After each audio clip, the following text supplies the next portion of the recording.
Welcome back to Birds of a Feather. This is your daily Baltimore sports podcast. My name is Nathan Stroud, and I don't know what I just watched. I really just don't know what I just watched in that Orioles-Rays game. Today we're going to be recapping Orioles-Rays Game 3 that ended about 5 minutes ago, where this was by far the worst loss of the season by the Baltimore Orioles. No ifs, ands, or buts about it. This is the worst loss that this team has suffered all season. And just when you think that everything's going good, just when you think that this team has really found its rhythm, found its momentum, found its identity, all of a sudden the Orioles blow an 8-run lead. In just a few innings, by the way. They blow an 8-run lead in just a few innings, and they end up losing today's game 12-8.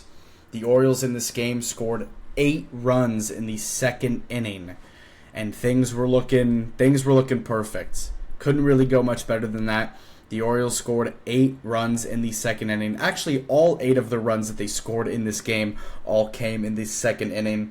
Homers were hit by the Orioles, lots of base hits. We're generating runs. Everything was going really, really good early on in this game, and the 8th inning was perfect. It was the most runs that the Orioles have scored in a single inning since early last year. Things were going really good for the Orioles in this game early on. And then right after they scored 8 runs in the second inning, the next few innings were an absolute nightmare. And then in the 7th inning, the nail was put in the coffin with this Orioles team. But there's a lot to talk about regarding this game. There's a lot of good to talk about regarding the offense. There is some bad because they didn't. Look, man, this is such a weird game that we're going to have to talk about because, again, the Orioles did put up 8 runs in this game. They were all scored in one inning. They weren't able to put up any more runs the rest of the game. But this game does not go on the offense at all. 8 runs is plenty of runs to win a baseball game in the MLB. That's plenty of runs to win a game. And the Orioles, put up 8 runs early in this game. That was plenty. The offense did their thing today. Even though they kind of, went stale and dead silent the rest of the game, at the end of the day, you gotta win a game when you're up 8-0. It doesn't matter what the circumstances are. It doesn't matter if you scored 8 runs in the first inning. You have to win that game no matter what. You cannot allow 9+ runs in a game and lose. But the Orioles pitching staff did that today. And for as much as I've marveled about the bullpen, and for as much as that I've said such good things about the bullpen, and statistically they've been one of the better bullpens in baseball, and I trust them so much, the bullpen was really the thing that completely fried this game for the Orioles. This game was a bullpen game for both teams. The Orioles started Trevor Rogers in this game. He gave up 3 runs, but at the same time, he was just getting worked. He threw 70 pitches across 2 innings. It was not good. We ended up having to go to our bullpen early. Same with the Tampa Bay Rays, though. We worked their pitcher. Obviously, their starting pitcher gives up 6 runs. So it was a bullpen game for both teams, and the Orioles bullpen just completely folded and collapsed. And it's just a very disappointing game because when the Orioles' momentum was at its highest, when this team was playing its best baseball all season over the last couple of weeks, if they won this game today, they would have cut their, below 500 deficit to just 9 games. And when you think about where this team was at a couple of weeks ago, that was crazy for me to say that this team would have been, in the single digits of being below 500. But this team was right. Not even right there because, they were up 8 runs in this game. This game looked like a lock to win in the second inning when things were going really, really, really well. I thought that we were going to win this game, and then it got a little bit sticky and stuff like that, and then they just ended up losing this game. It was a complete snowball effect against the Orioles, and the momentum just carried against them. The Rays offense just got super hot, and we just couldn't do anything, man. So let's just go over this game.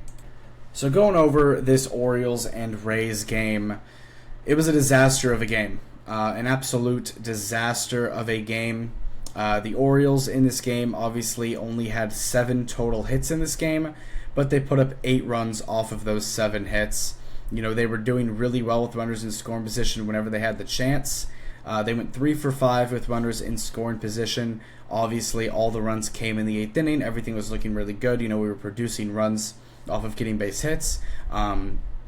Ryan O'Hearn, not Ryan O'Hearn, Ramon Laureano hit a 3-run home run. Colton Cowser hit a 3-run home run. Like, things were going very, very well. Cedric Mullins hit a home run. Colton Cowser hit a 3-run home run. Ramon Laureano hit a 3-run home run. And we were also just scoring off of base hits as well. And again, everything was looking perfect for the Orioles. And then the third inning, the fourth inning, the fifth inning, and the seventh inning just completely killed them. And they ended up losing this game 12-8. 7 total base hits, 8 total runs scored. They went 3 for 5 with runners in scoring position, only left 2 on base. So offensively, they did their thing tonight. It doesn't matter when they scored their runs. They did it. As a whole, at the end of the game, they did their thing. Jackson Holliday in this game went 1 for 5 with a run scored. Jordan Westberg went 0 for 4 with a run scored. Gunnar Henderson goes 2 for 4 with a run scored and an RBI. Ramon Laureano obviously goes 1 for 4 with that 3-run homer. Ryan O'Hearn goes 0 for 3 with a run and a walk. Gary Sanchez goes 1 for 4 in this game with a run. Colton Cowser goes 1 for 3 with a 3-run home run. Kobe Mayo goes 0 for 3. Cedric Mullins goes 1 for 4 with a solo home run. So that's what the Orioles offense did. Obviously 3 home runs hit, 8 runs scored. That is enough to win a game, 95% of the time in the MLB. But unfortunately, this is the 2025 Baltimore Orioles we're talking about, and, anything can happen. Anything can happen to this team. If you compare our hits to the Tampa Bay hits, though, the Tampa Bay Rays had 18 total hits in this game. They scored 12 runs, and they went 9 for 13 with runners in scoring position. That is an absurd stat line. Absurd. But time to talk about the real negative part of this game, and that is the Baltimore Orioles pitching staff as a whole tonight. There's not one person that's going to get blamed. It's a lot of people. Trevor Rogers in this game, he was the starter in this game. I talked about it in yesterday's episode, how I was really excited to see Trevor Rogers get this start. Obviously, he had a really, really, really good start against the Red Sox about a few weeks ago now, or even like a month ago. But Trevor Rogers had a really, really, really good start against the Red Sox, and we sent him back down to AAA. Cade Povich got hurt, so we had to call him back up and give him another opportunity. And he goes out there today and just completely doesn't do well. It wasn't necessarily the runs that he gave up, but all of this started with Trevor Rogers. But again, I'm not putting all the blame on him, but he does get a good amount of blame. In this game, he only gets through 2.1 innings. He gives up 5 hits, 3 walks, and 3 runs, and has 4 strikeouts in the process. 71 pitches across 2.1 innings. That's atrocious. And even though Trevor Rogers only gave up 3 runs, again, the 3 runs isn't the worst thing in the world, but it was the fact that we had to pull our starting pitcher in the 3rd inning because he threw 71 pitches in not even 3 innings, which is ridiculous. And then Scott Blewett came into the game. He gave up a run. And then Yadier Cano came into the game. And this is where the game really, the tides really shifted in this game. Yadier Cano came into this game, 0.2 innings, gives up 4 hits and 4 runs. And then after Yadier Cano left the game, this game was tied 8-8 in the 5th inning. Yadier Cano completely kind of gave the Rays the real momentum to get back into this game. Obviously, after Yadier Cano left the game, this game was tied 8-8. Then Sir Anthony Dominguez came in, and he pitched 1.1 innings. He gave up only 2 hits, no runs, no walks. So Sir Anthony Dominguez actually did good. Sir Anthony Dominguez actually did good in this game. And then we pulled him based on matchup, and we brought in Andrew Kittredge, who does get the loss in today's game, and it was very much deserved. Andrew Kittredge pitches 1 inning, gives up 4 hits and 4 runs, very similar to Yadier Cano. And then after Andrew Kittredge left the game, all of a sudden we're losing 12-8, and then obviously that was the final score of the game. So Yadier Cano and Andrew Kittredge and Trevor Rogers were the 3 main reasons why we lost this game. If I had to point the finger at someone specifically, it probably would be Yadier Cano. Them being able to tie up the game really gave them the momentum to get back into the game, because even before that, it was a 4-run game when, look, this is just a 2025 Baltimore Orioles game. But at the same time, this is probably the worst loss of the season. I think when people talk about like worst losses of the season, they kind of instantly think about the 24-2 loss, which is obviously horrible. But they were up by 8 runs in this game. I don't care where in the game you're up by 8 runs. I don't care if it's the 9th inning. I don't care if it's the 1st inning.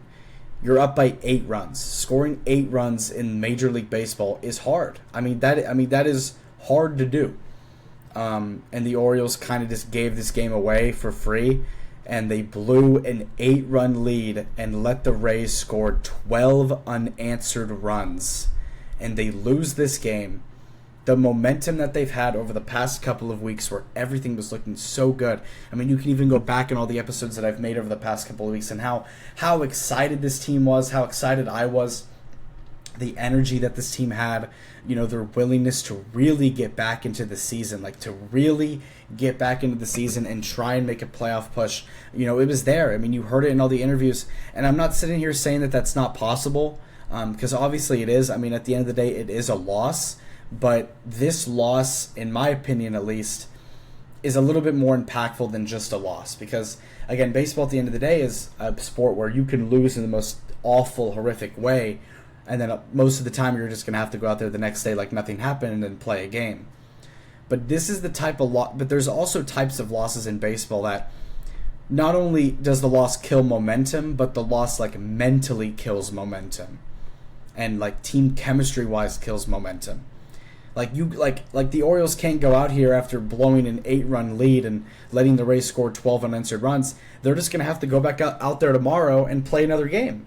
And a game that they have to win to tie the series. Because if Tampa wins tomorrow, we lose the series. We lose 3 out of 4, so we lose the series. If we win tomorrow, we'll tie the series 2-2. Which at the end of the day isn't the worst thing in the world. I said that I'd be okay with a minimum, I'd be okay with splitting the series 2-2, but they blow an 8-run lead. It's ridiculous, bro. It really is. This is a loss that I hope that the players don't let it affect them too much, because again, the season is still possible to get into, but they have to win tomorrow. They have to win tomorrow to keep the season alive, in my opinion. We're nearing mid to end of June right now, and if they lose a 4-game series and then you're about to go play the Yankees on the road in New York, and again, the Yankees have lost 6 games in a row. We're facing the Yankees at probably the best possible time that we could. But again, as I've said before, the Orioles are kind of like a get-together game. If you're struggling and you play the Orioles, you're going to kind of find your footing and get back together into the season. But This game was horrific. That's really like the only words that I can use to describe it. This game was absolutely horrific for the Orioles. The record falls to 31-42, 11 games below 500. Again, not like the worst thing in the world in terms of games below 500, but mentally and the way that they just lost this game is unacceptable in every single aspect and circumstance.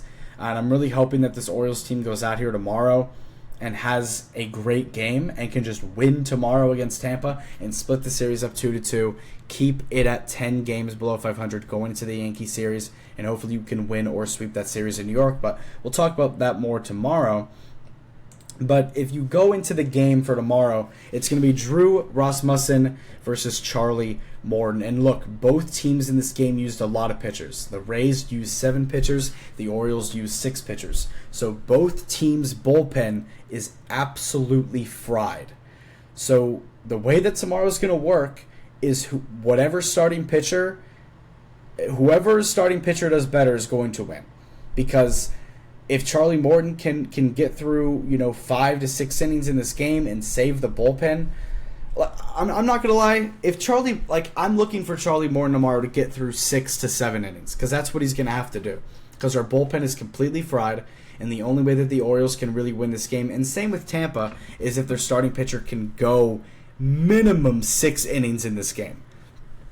Minimum 6 innings. So, again, we know that Charlie Morton has had his struggles. He's done better recently, but he has had his struggles, as we know, overall in the season. Do I trust Charlie Morton tomorrow? No. I don't trust Charlie Morton tomorrow because I know that Charlie Morton's he's been doing good, and I'm just a little scared that he's just going to kind of go off the rails.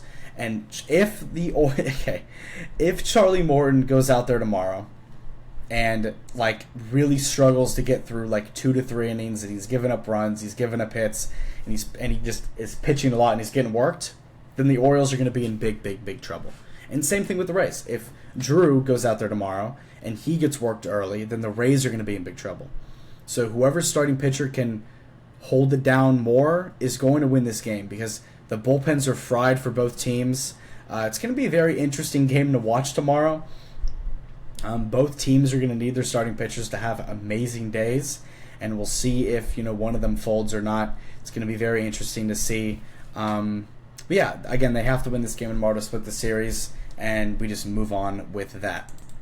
But thank you guys so much for tuning into and listening to this episode of Birds of a Feather. I did 2 episodes today. Obviously, if you go back and look at the Jair Alexander signing episode for the Ravens, I posted that earlier today. And then obviously today, or right now, we're posting the Orioles and Rays game, Game 3. Horrific game, absolute disaster, as I've just talked about. If the Orioles can win tomorrow, they can split the series 2-2. If they lose tomorrow, they lose the series. So a lot is on the line. Hopefully Charlie Morton can go out there and just hold it down for us. And yeah, again, if you like this content, make sure to subscribe on YouTube, follow up on Spotify, and whatever platform you're listening on, make sure to click the link in the bio and check out the socials. Check out the Instagram, check out the Twitter. I'm live tweeting every single game on X. And I'm also, posting updates on Instagram and X as well throughout any, Ravens news, Orioles news, all that stuff. And yeah, today was a big day for Baltimore sports. Obviously, the Orioles blew an 8-run lead and lost the game. And then on the other side, the Ravens signed Jair Alexander, and in a huge signing that I talked about earlier on an episode that I posted earlier. But again, thank you guys so much for tuning into and listening to this episode. I'll have an episode up sometime tomorrow night, probably around the same time right now, going over Game 4 of that Rays and Orioles series. So I'll see y'all tomorrow. I'll see y'all on the next one. You have a great Orioles night. Go O's, go Ravens, and I'll see y'all later. Peace out.